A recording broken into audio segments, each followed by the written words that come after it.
एक नाटक है 15-20 साल पहले पढ़ा था। इसमें एक घर है जिसमें बड़ा भूतिया वातावरण रहता है, सब प्रेतों की तरह डोल रहे होते हैं। जो मुखिया है घर का, जो पिता है, उसकी फैक्ट्री थी हवाई जहाज़ों के पुर्जे बनाने की, और पैसा कमाने के लिए शायद या फिर किसी दबाव में वो घटिया पुर्जे बनाता है। उसका एक बेटा पायलट होता है। आगे का समझ गए?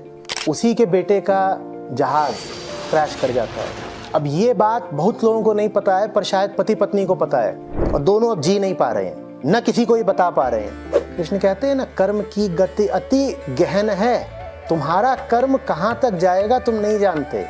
तो इसीलिए ऐसा कर्म करने से ही बचो जिसके मूल में लालच हो, धोखा हो और डर हो।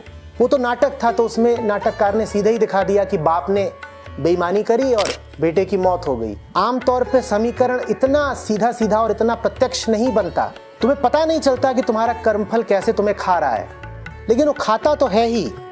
बचो घातक कर्म से, बचो ऐसे कर्म से जहां तुम्हारे दफ्तर में या तुम्हारे व्यापार में माहौल ही धोखे का हो, सतही हो। तुम्हें लग रहा होगा कि तुम पैसे कमा रहे हो, तुम्हें नहीं पता कि थोड़े से पैसे कमाने के लिए तुम क्या गंवा रहे हो। जिनके हित की खातिर तुम एक घटिया काम को चुनते हो, तुम्हारा काम उनको ही खा जाएगा। मत करो।